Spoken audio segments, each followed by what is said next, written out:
जय हिंद दोस्तों, एक बार फिर से स्वागत है आप सभी का आपके अपने YouTube चैनल जीके क्यूज पर। और आज की क्लास एसएससी एमटीएस भर्ती 2025 की जो भी मेरे दोस्त तैयारी कर रहे हैं उन सभी के लिए आज जीके जीएस के इंपॉर्टेंट एमसीक्यू फॉर्मेट में प्रश्न होने वाले हैं। और मैं आपको यहाँ पे बता दूं कि आज आपका प्रैक्टिस पेपर 7 है।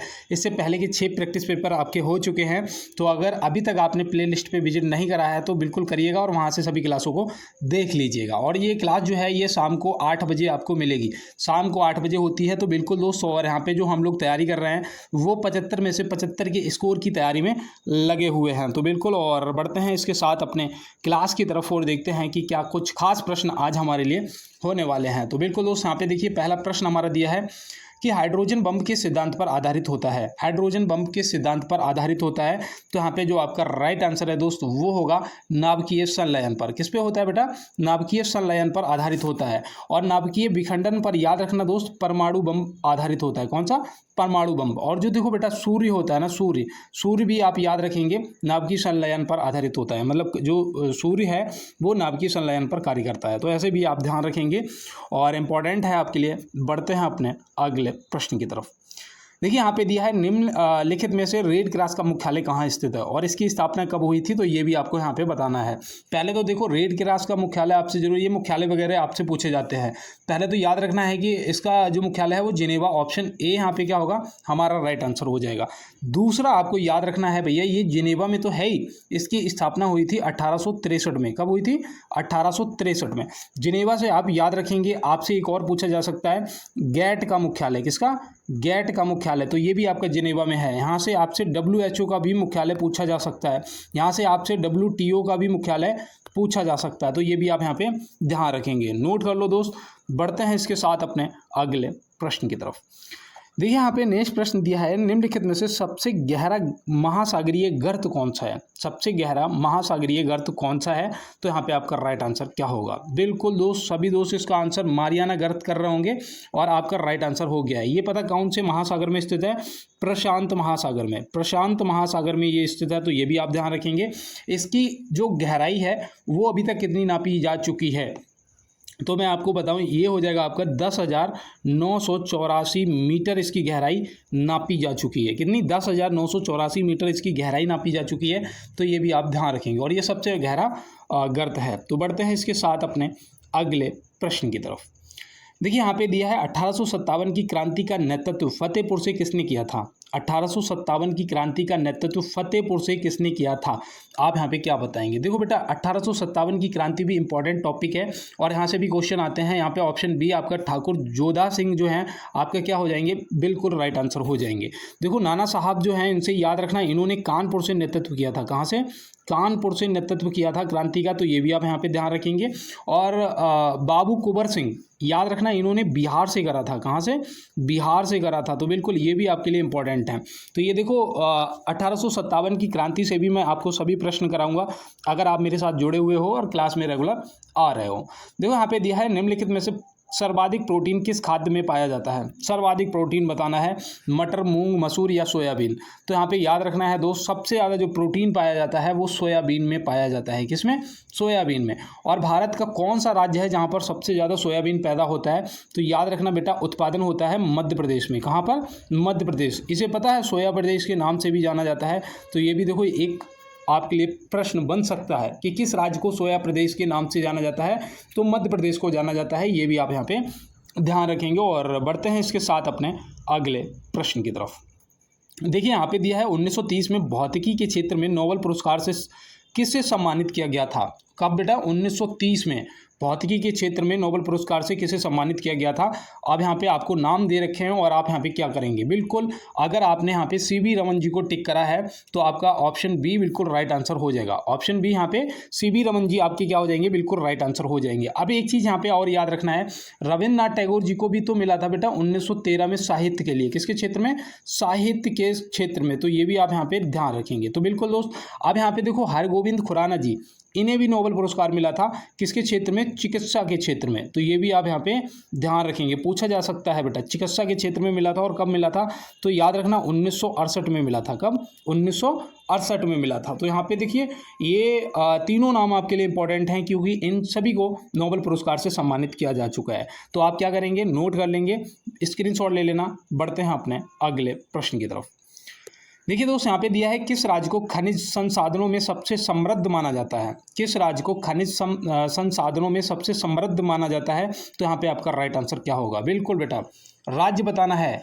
तो वो राज्य आपका असम, सिक्किम, झारखंड या राजस्थान में से झारखंड आपका राइट आंसर हो जाएगा। सबसे ज़्यादा भैया कोयला भी यहीं पाया जाता है ना। सबसे बड़ी जो कोयले की खदान है वो भी आपकी झारखंड में है। तो यहाँ से ऐसे भी आप ध्यान रखेंगे। और सबसे समृद्ध राज्य माना जाता है खनिजों का झारखंड। बढ़ते हैं इसके साथ अपने अगले प्रश्न पे। देखिए यहाँ दिया है भोगली बिहू नृत्य किस राज्य से संबंधित है। भोगली बिहू नृत्य, देखो बिहू नाम के बाद अगर बिहू लगा है तो आप बेझिझक बेडर असम को तुरंत टिक कर देंगे, बिल्कुल भी आपको नहीं सोचना है। ऑप्शन ए यहाँ पे क्या हो जाएगा आपका राइट आंसर। एक देखो रोगाली बिहू भी पूछा जाता है, कौन सा, रोगाली बिहू भी आपसे पूछा जाता है। तो ये भी आपका असम में मनाया जाता है। और कोंगाली बिहू भी पूछा जाता है, कौन सा, कोंगाली बिहू। देखो ये आपसे बिहू पूछे जा सकते हैं, कोंगाली बिहू, भोगाली बिहू और रोंगाली बिहू। ये तीनों बिहू जो है, बिहू नृत्य आपका असम से हो जाएगा। आप देखो यहाँ पे बेटा कर्नाटक से भी आपको याद रखना है, डोलू है ना, डोलू कुनथिया, ये भी नृत्य आप ध्यान रखेंगे। ये कहाँ मनाया जाता है, ये आपका कर्नाटक में मनाया जाता है। तो ये भी आप नोट कर लो। आप देखो यहाँ पे गोवा जो है, गोवा से आप फुगड़ी नृत्य को याद रखेंगे, फुगड़ी नृत्य, ठीक है ना। तो फुगड़ी नृत्य अगर पूछा जाएगा तो वो भी आप बता देंगे। और हरियाणा से आपका फाग नृत्य हो जाएगा, कौन सा, फाग नृत्य। ये कहाँ किया जाता है, ये हरियाणा में किया जाता है। तो फाग नृत्य, फुगड़ी नृत्य, डोलू कुनथिया नृत्य ये कर्नाटक में, रंगोली, कोंगाली और भोगली बिहू ये आपके असम में। तो बिल्कुल। और बढ़ते हैं इसके साथ अपने अगले प्रश्न की तरफ। देखिए यहाँ दिया है पानी में गैसों की घुलनशीलता किस नियम से निर्धारित होती है। पानी में गैसों की घुलनशीलता किस नियम से निर्धारित होती है। साइंस का थोड़ा सा हार्ड प्रश्न आपको लगेगा। और जैसे जैसे क्वेश्चंस क्लास का लेवल बढ़ता जाएगा, क्वेश्चंस का लेवल आपको बढ़ता हुआ नजर आएगा। तो यहाँ पे याद रखना है पानी में गैसों की घुलनशीलता किस नियम से निर्धारित की जाती है। तो वो हो जाएगा हेनरी का नियम। ऑप्शन सी यहाँ पे क्या बनेगा आपका बिल्कुल राइट आंसर बनेगा। हेनरी यहाँ पे क्या हो जाएगा आपका बिल्कुल राइट आंसर हो जाएगा। तो बिल्कुल दोस्त नोट करिएगा। और बढ़ते हैं इसके साथ अपने अगले प्रश्न पे। देखिए यहाँ दिया है निम्नलिखित में से लोक कला शैली रंगोली किस राज्य से संबंधित है। रंगोली पूछा गया है कि किस राज्य से संबंधित है। तो यहाँ पे आपका राइट आंसर जो है बेटा वो क्या होगा, बिल्कुल अगर आपने ऑप्शन बी महाराष्ट्र को टिक करा है तो आपका राइट आंसर हो गया है। देखो उत्तर प्रदेश से आपसे पूछा जा सकता है चौकपूर्णा, कौन सा, चौकपूर्णा। तो ये भी आप यहाँ पे याद रखेंगे, चौकपूर्णा उत्तर प्रदेश से, रंगोली आपकी महाराष्ट्र से हो जाएगी। और राजस्थान से आप मेहंदी को याद रखना, कौन सा, मेहंदी को याद रखना। तो ये आपकी राजस्थान से हो जाएगी। और गुजरात से भी बेटा आप साथिया को याद रखेंगे, साथिया, ठीक है ना, साथिया। तो ये भी आप यहाँ पे नोट कर लो। साथिया लोक कला शैली जो है ये गुजरात से संबंधित है। तो बिल्कुल। और बढ़ते हैं इसके साथ अपने अगले प्रश्न की तरफ। देखिए यहाँ पे दिया है भारत में सबसे अधिक वर्षा निम्नलिखित में से कहाँ होती है। भारत में सबसे अधिक वर्षा और सबसे कम वर्षा। तो बिल्कुल आप यहाँ पे आंसर क्या करेंगे, याद रखना दोस्त, सबसे ज़्यादा वर्षा मासिन राम में होती है। और ये मासिन राम पता कहाँ पड़ता है, ये पड़ता है आपका मेघालय में। कहाँ पर दोस्त, मेघालय में पड़ता है। तो ये भी आप ध्यान रखेंगे। और सबसे कम वर्षा होती है लेह में, यहाँ पे सबसे कम वर्षा होती है लेह लद्दाख, है ना। तो ये भी आप यहाँ पे ध्यान रखेंगे, नोट कर लेंगे। बढ़ते हैं इसके साथ अपने अगले प्रश्न की तरफ। एक लाइन सुनाता हूँ, कहते हैं कि संघर्ष जितना कठिन होगा जीत उतनी ही शानदार होगी, है ना। और जो थक कर बैठ गए वो मंजिल पर नहीं पहुँचते हैं, ठीक है ना दोस्तों। रुकना नहीं है, कंटिन्यू मेहनत करते रहना है। और यहाँ पे देखो प्रश्न भी दिया है कि भारतीय संविधान के किस अनुच्छेद में धर्म के प्रबंधन का अधिकार दिया गया है। तो भैया धर्म के प्रबंधन का जो अधिकार है वो संविधान के किस अनुच्छेद में दिया गया है। तो आप यहाँ पे क्या करेंगे, बिल्कुल मैं उम्मीद कर रहा था कि जो भी मेरे दोस्त ऑप्शन बी अनुच्छेद 26 को टिक करेंगे उनका राइट आंसर हो जाएगा, है ना। और ये जो अनुच्छेद 27 है, देखो धर्म से संबंधित जो अनुच्छेद आपके हैं वो 25 से 28 28 तक है ना। अब यहाँ पे देखो जो 27 है, याद रखना जो धार्मिक कार्य होते हैं उन पर कर नहीं लगता है ना, टैक्स नहीं लगता है। तो याद रखना ये आर्टिकल 27 में दिया गया है। और देखो ये जो 25 है, याद रखना धर्म मनाने की जो स्वतंत्रता है वो इसमें दी गई है, धर्म मनाने की स्वतंत्रता दी गई है। तो ये भी आप यहाँ पे ध्यान रखेंगे। 25 में ही याद रखना जो सिख लोग होते हैं उन्हें कृपाण जो है वो धारण करने की क्या बोल सकते हैं, अधिकार दिया गया है ना। कृपाण देखा होगा, कमर में एक वो चाकू टाइप का लगा रखते हैं, तलवार रखते हैं। तो ये रखने का जो अधिकार है वो अनुच्छेद 25 में दिया गया है। अनुच्छेद 32 संवैधानिक उपचारों का अधिकार दिया गया है। तो ये तो आपको बिल्कुल रटा होगा। बढ़ते हैं अपने अगले प्रश्न पे। देखिए यहाँ दिया है प्रकाश स्पेक्ट्रम में सबसे कम तरंग दैर्घ्य किस रंग का होता है। प्रकाश स्पेक्ट्रम में सबसे कम तरंग दैर्घ्य किस रंग का होता है। तो आप यहाँ पे क्या बताएंगे, बिल्कुल ध्यान रखना दोस्त, यहाँ पे डी फॉर वैगनी है ना। तो यहाँ पे ऑप्शन डी जो है वैगनी आपका क्या हो जाएगा, बिल्कुल राइट आंसर। रेड जो लाल है इसका सबसे ज़्यादा होता है। तो ये भी आप यहाँ पे ध्यान रखेंगे। तो बिल्कुल सबसे ज़्यादा पूछा जाएगा तो रेड हो जाएगा, सबसे कम पूछा जाएगा तो आपका बैगनी हो जाएगा। नोट कर लिया। बढ़े अगले प्रश्न की तरफ। बहुत सुंदर। देखिए यहाँ पे दिया है निम्नलिखित में से पुस्तक क्रिकेट माई स्टाइल के लेखक कौन है। देखिए बेटा एक आपकी बुक जरूर पूछी जाती है ना, आपसे एक बुक पूछी जा सकती है। तो याद रखना यहाँ पे क्रिकेट माई स्टाइल के जो लेखक हैं वो हैं श्री कपिल देव जी। ऑप्शन ए क्या हो जाएंगे, श्री कपिल देव जी यहाँ पे आपके राइट आंसर बन जाएंगे। सुनील गावस्कर जी से भी याद रखना, इनकी एक पुस्तक है सनी डेज। कौन सी, सनी डेज। मैं यहाँ पे लिख देता हूँ सनी डेज। तो ये भी आप यहाँ पे ध्यान रखेंगे। और तो बिल्कुल, और बढ़ते हैं इसके साथ अपने अगले प्रश्न पे। देखिए यहाँ पे दिया है भारत में मानसून किस दिशा से प्रवेश करता है। भारत में जो मानसून है वो किस दिशा से प्रवेश करता है, यहाँ पे आपका राइट आंसर क्या होगा। और ये इंपॉर्टेंट प्रश्न है, ये इंपॉर्टेंट क्वेश्चन है आपका। और याद रखना दोस्त दक्षिण पश्चिम, ऑप्शन सी यहाँ पे क्या बनेगा, आपका राइट आंसर हो जाएगा। दक्षिण पश्चिम क्या हो जाएगा यहाँ पे, बिल्कुल आपका राइट आंसर हो जाएगा। आप नोट कर लीजिएगा। बढ़ते हैं इसके साथ में दोस्त अपने अगले प्रश्न की तरफ। देखिए यहाँ पे दिया है निम्नलिखित में से अल्लाह रखा खान किस वाद्य यंत्र से संबंधित है। अल्लाह रखा खान किस वाद्य यंत्र से संबंधित हैं। तो यहाँ पे आपका राइट आंसर क्या होगा, बिल्कुल दोस्त सभी दोस्त इसका तबला, ऑप्शन सी राइट आंसर करेंगे। तबला यहाँ पे क्या होगा, आपका बिल्कुल राइट आंसर हो जाएगा। ठीक है ना, नोट कर लो। देखो सितार से याद रखना पंडित रविशंकर जी को, पंडित रविशंकर जी को आप याद रखेंगे सितार से। हारमोनियम से याद रखना है नुसरत फतेह अली खान। किन्हें, नुसरत फतेह अली खान। तो बिल्कुल नुसरत फतेह अली खान को आप ध्यान रखेंगे हारमोनियम के लिए। तो बिल्कुल दोस्त नोट करिएगा। बढ़ते हैं इसके साथ अपने अगले प्रश्न की तरफ। देखिए यहाँ पे दिया है प्रकाश संश्लेषण की प्रक्रिया में कौन सी गैस पेड़ों द्वारा ग्रहण की जाती है। प्रकाश संश्लेषण की प्रक्रिया में कौन सी गैस है जो पेड़ों द्वारा ग्रहण की जाती है। तो आप यहाँ पे क्या बताएंगे, बिल्कुल मैं आपको बताऊं, अगर आपने यहाँ पे कार्बन डाइऑक्साइड लगाया है तो आपका राइट आंसर हो जाएगा। देखो ऑक्सीजन मत लगाना, ये तो भैया वो पेड़ जो है वो ऑक्सीजन देते हैं, ग्रहण जो करते हैं वो कार्बन डाइऑक्साइड करते हैं। तो ये भी आप यहाँ पे नोट कर लेंगे, इंपॉर्टेंट है। बढ़ते हैं अपने अगले प्रश्न पे। देखिए मैं आपसे लाइक शेयर सब्सक्राइब के लिए बिल्कुल नहीं कहूँगा, क्योंकि मैंने बहुत कहा है, कहते हैं ना कि भीख मांगते मांगते हाथ घिस जाना, है ना। तो बिल्कुल वही अपनी हालत हो चुकी है। और आप अगर आपको क्लास पसंद आएगी आप तभी लाइक करेंगे, तभी शेयर करेंगे और तभी आप चैनल को सब्सक्राइब करेंगे। तो मैं बिल्कुल आपसे नहीं कहूँगा, मुझे पता है कि अगर पसंद आएगा तो आप ज़रूर करेंगे। लेकिन मैं ये ज़रूर कहूँगा दोस्त कि आप PDF ज़रूर ले लेना, है ना। इसका जो PDF है वो मैं टेलीग्राम पे अपलोड कर देता हूँ। टेलीग्राम ग्रुप को ज्वाइन कर लो, और उसके लिए आपको डिस्क्रिप्शन बॉक्स में मैंने लिंक दे रखा है टेलीग्राम का, तो वहाँ पर जाके आप आराम से ज्वाइन कर सकते हैं। तो बिल्कुल, और बढ़ते हैं इसके साथ अपने प्रश्न की तरफ। और यहाँ पर देखो दिया गया है कि निम्नलिखित में से ग्रीन हाउस गैसों में सबसे प्रमुख गैस कौन सी होती है। ग्रीन हाउस गैसों में सबसे प्रमुख गैस जो है वो कौन सी होती है। याद रखना ये भी आपकी कार्बन डाइऑक्साइड हो जाएगा। ऑप्शन सी यहाँ पे क्या होगा, कार्बन डाइऑक्साइड। आपका ऑप्शन सी जो है बिल्कुल राइट आंसर बन जाएगा। तो बढ़ते हैं इसके साथ अपने अगले प्रश्न की तरफ।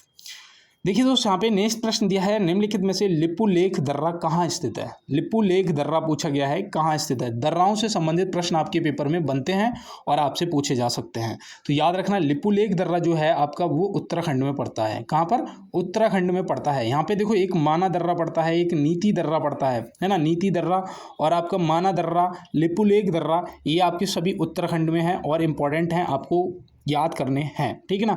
और यहाँ पे देखो अब मैं आपको बताऊं, अरुणाचल प्रदेश से आप याद रखेंगे दिफू दर्रा। कौन सा, दीफू दर्रा जो है ये आप अरुणाचल प्रदेश से याद रखेंगे। लद्दाख से आप याद रखेंगे एक तो चांगला दर्रा और काराकोरम है ना, चांगला दर्रा, तो चांगला दर्रा भी आप ध्यान रखेंगे, इसे नोट कर लो। और दूसरा आपका काराकोरम दर्रा जो है, काराकोरम दर्रा जो है वो भी आप ध्यान रखेंगे, ये भी आपका कहाँ पड़ता है, लद्दाख में पड़ता है। सिक्किम से बेटा नाथुला दर्रा, कौन सा, नाथुला दर्रा जो है ये आपका सिक्किम में पड़ता है, तो इसे भी आप ध्यान रखेंगे, नोट करो बेटा। देखो इंपॉर्टेंट प्रश्न था आपके लिए।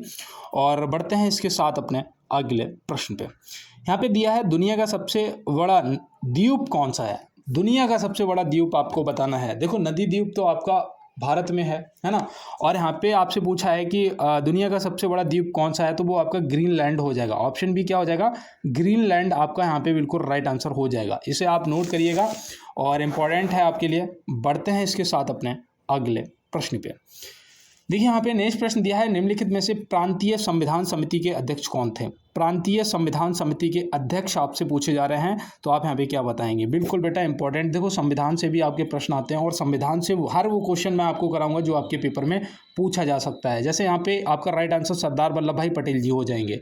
प्रांतीय संविधान समिति के अध्यक्ष सरदार वल्लभ भाई पटेल जी थे, तो बिल्कुल नोट करो। अब यहाँ पे देखो डॉक्टर भीमराव अम्बेडकर जी को अगर आपने टिक कर दिया तो मैं आपको बताऊं ये प्रारूप समिति के अध्यक्ष थे, किसके, प्रारूप समिति के अध्यक्ष थे, तो ये भी आप यहाँ पे ध्यान रखेंगे।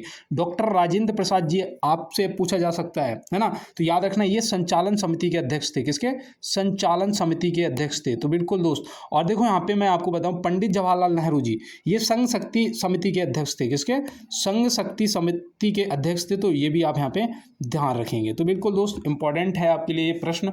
और कहते हैं कि सफलता उन्हीं को मिलती है जो मुश्किलों से लड़ना जानते हैं, है ना, तो बिल्कुल दोस्त। और कहते हैं कि रास्ते की परवाह मत कर, मंजिल के लिए दीवाना बन जा, है ना। जिस दिन तुमने ठान लिया कि अब रुकना नहीं है, उसी दिन से तुम्हारी जीत जो है वो पक्की हो जाएगी मित्र। बढ़ते हैं अपने अगले प्रश्न पे।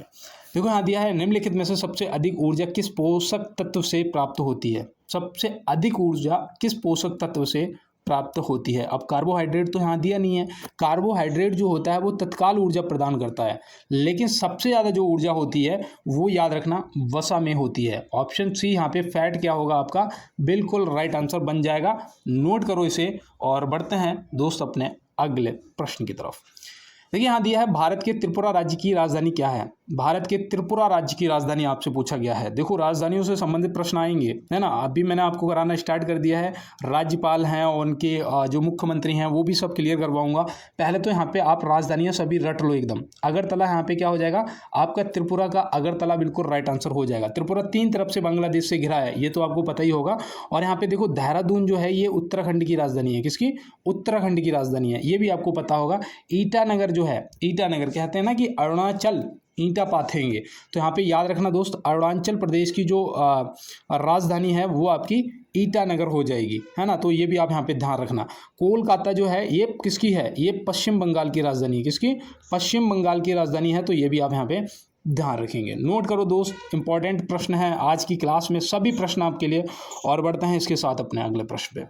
विश्व का सबसे ऊंचा झरना कौन सा है। विश्व का सबसे ऊंचा झरना कौन सा है, इसकी ऊंचाई कितनी है ये भी आपको पता होना चाहिए, कौन से देश में पड़ता है ये भी पता होना चाहिए। पहले तो प्रश्न का जवाब करेंगे एंजिल फॉल्स। ऑप्शन ए क्या हो जाएगा, एंजिल जलप्रपात जो झरना है सबसे ऊंचा है ना। ये कहाँ पड़ता है, तो ये पड़ता है वेनेजुला में। कहाँ पर, वेनेजुला में आपका पड़ता है, तो ये भी आप यहाँ पे ध्यान रखेंगे। तो वेनेजुला, और इसकी जो ऊंचाई है ना वो भी याद रखना 979 मीटर। इसे तो मैंने तो ऐसे याद करा 979 मीटर इसकी ऊंचाई है, ठीक है ना। ये कुंचिकल, ये भारत का सबसे ऊंचा जलप्रपात है, ये भी पूछा जाता है। और इसकी ऊंचाई है 455 मीटर, कितनी, 455 मीटर, तो ये भी आपसे पूछा जा सकता है। तो बिल्कुल दोस्त नोट कर लो, इंपॉर्टेंट क्वेश्चन। बढ़ते हैं अपने अगले प्रश्न पे। निम्नलिखित में से हर्यक वंश का संस्थापक कौन था, बताओ। हर्यक वंश का संस्थापक दोस्त आपसे यहाँ पे पूछा जा रहा है, और मैं उम्मीद करता हूँ कि यहाँ पे जो भी मेरे दोस्त प्रश्न का जवाब करेंगे वो सभी बिंबिसार को करेंगे, जो कि ऑप्शन डी में दिया गया है। बिंबिसार हर्यक वंश का संस्थापक था। और ये जो दंती दुर्ग है ना, दंती दुर्ग याद रखना ये राष्ट्रकूट का संस्थापक था, किसका, राष्ट्रकूट जो वंश था उसका संस्थापक था, तो ये भी आप यहाँ पे ध्यान रखेंगे राष्ट्रकूट का। और अगर यहीं पे आपसे शुंग वंश का पूछ लिया जाए तो याद रखना पुष्पमित्र शुंग हो जाएगा। शुंग वंश का पूछा जाएगा तो आपका पुष्पमित्र शुंग हो जाएगा, तो ये भी आप ध्यान रखेंगे। चंद्रगुप्त मौर्य को मौर्य वंश का संस्थापक, किसका, मौर्य वंश के संस्थापक थे चंद्रगुप्त मौर्य, तो ये भी आप यहाँ पे ध्यान रखेंगे। तो बिल्कुल दोस्त स्क्रीनशॉट ले लिया, नोट कर लिया, बढ़े अपने अगले प्रश्न की तरफ। देखिए यहाँ पे नेक्स्ट दिया है, मानव शरीर में सबसे छोटी हड्डी किस अंग में पाई जाती है। आप इसका जवाब करो, तब तक मैं इतना सिर्फ बता दूं कि ये क्लास शाम को 8 बजे आपको रेगुलर डेली मिलती है।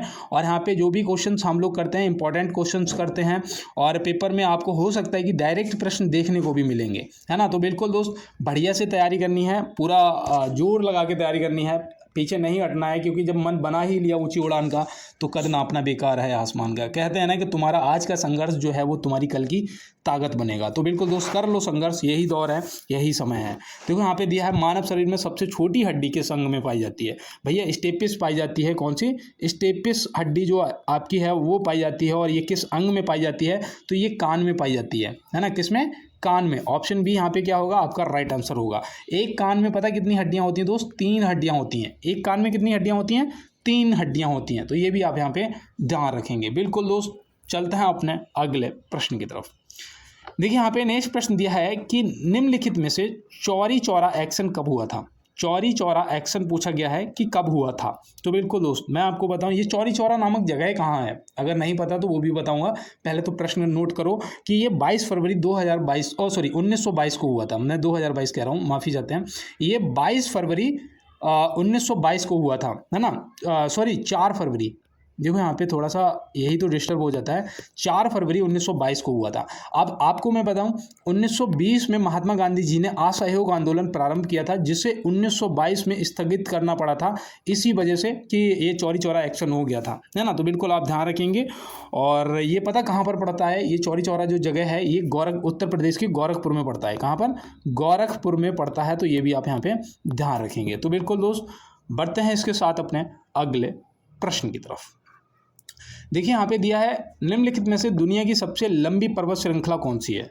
दुनिया की सबसे लंबी पर्वत श्रृंखला कौन सी है। अब यहाँ पे कुछ दोस्त तो मेरे ऐसे होंगे जो हिमालय को तुरंत टिक करेंगे, लेकिन मैं आपको बताऊं बेटा, आपका right answer Andes option C होगा। एंडीज क्या होगा? ऑप्शन सी यहाँ पे आपका राइट आंसर बनेगा। ये पता कहाँ है? ये दक्षिण अमेरिका में पड़ता है। कहाँ पर? दक्षिण अमेरिका में पड़ता है। तो ये भी आप ध्यान रखें। इसकी जो सबसे लंबी पूछी है ना, तो इसकी जो लंबाई है वो भी याद रखना दोस्त, कितनी है? 7000 मीटर। कितनी है? 7000 मीटर इसकी लंबाई है। तो ये भी आप यहाँ पे नोट करेंगे, ठीक है ना दोस्त। एंडीज पर्वत जो श्रृंखला है, इसकी लंबाई 7000 मीटर है। दक्षिण अमेरिका में ये स्थित है। बढ़ते हैं इसके साथ अपने अगले प्रश्न पे। देखिए यहाँ पे दिया है, भारत के किस राज्य में रत्नागिरी बंदरगाह स्थित है। कौन सा? रत्नागिरी बंदरगाह। रत्नागिरी, बताओ बेटा क्या होगा यहाँ पे आपका राइट आंसर। बहुत अच्छे सभी दोस्त यहाँ पे ऑप्शन सी महाराष्ट्र को टिक करेंगे, और महाराष्ट्र यहाँ पे क्या हो जाएगा आपका? बिल्कुल राइट आंसर हो जाएगा। महाराष्ट्र यहाँ पे राइट आंसर हो जाएगा। गुजरात में आपको याद होगा पोरबंदर बंदरगाह। कौन सा? पोरबंदर। तो पोरबंदर अगर पूछा जाएगा तो वो भी आप यहाँ पे बता देंगे, ये आपका गुजरात में है। और देखो यहाँ पे केरल तो आपको रट्टा पड़ा होगा भैया, कालीकट बंदरगाह। कौन सा? कालीकट। कालीकट, तो ये भी आप ध्यान रखेंगे, कालीकट ये केरल में पड़ता है। तो बिल्कुल, और बढ़ते हैं इसके साथ अपने अगले प्रश्न की तरफ। देखिए यहाँ दिया है, कम तापमान पर रासायनिक अभिक्रिया की दर खाली स्थान हो जाती है, धीमी हो जाती है, तेज हो जाती है, या समान हो जाती है। तो यहाँ पे आप क्या बताएंगे। बिल्कुल देखो, बिल्कुल एकदम सटीक परफेक्ट आपका क्वेश्चन पूछा गया है। और याद रखना, कम या धीमी हो जाती है ना। कम तापमान पर रासायनिक अभिक्रिया की जो दर है वो धीमी हो जाती है, स्लो हो जाती है। ऑप्शन ए आपका राइट आंसर दोस्त बन जाएगा। बढ़ते हैं इसके साथ अपने अगले प्रश्न पे। देखिए मैं आज आपसे लाइक शेयर सब्सक्राइब के लिए इसीलिए नहीं कहा कि वो दोस्त ना थोड़ा सा और सपोर्ट दिखाओ।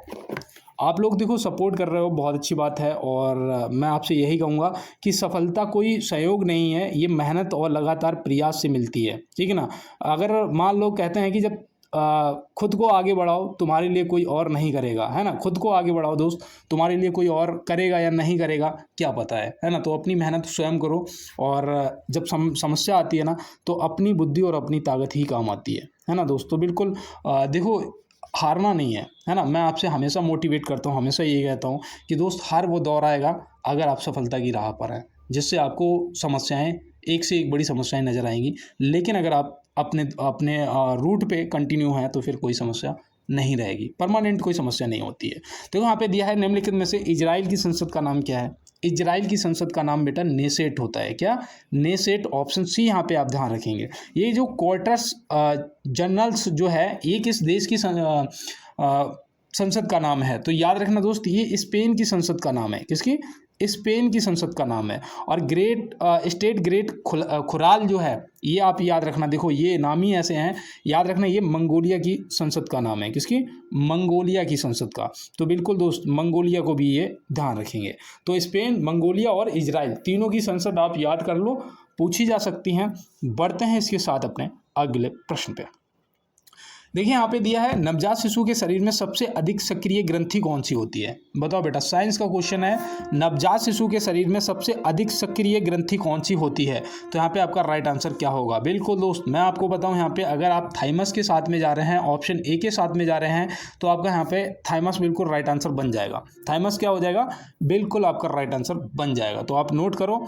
बढ़ते हैं इसके साथ अपने अगले प्रश्न पे। देखिए दोस्त, यहाँ पे नेक्स्ट दिया है, निम्नलिखित में से औरंगाबाद का नया नाम क्या है? बताओ औरंगाबाद का नया नाम क्या है? देखो मैं आपको बता दूं, यहाँ से एक क्वेश्चन बन सकता है, बदले गए नाम आपसे जरूर पूछे जा सकते हैं। तो पहले तो याद रखना, औरंगाबाद का जो नया नाम है वो है छत्रपति संभाजी नगर। ऑप्शन ए क्या हो जाएगा आपका? यहाँ पे बिल्कुल राइट आंसर हो जाएगा, छत्रपति संभाजी नगर आपका राइट आंसर हो जाएगा। तो बिल्कुल। और देखो यहाँ पे नर्मदापुरम जो है, नर्मदापुरम, ये होशंगाबाद का नया नाम है। किसका? होशंगाबाद। ये हा बना हुआ है, हालांकि पेन नहीं है जिस वजह से क्लियर नहीं लिख पाता हूँ, माफ़ी चाहते हैं।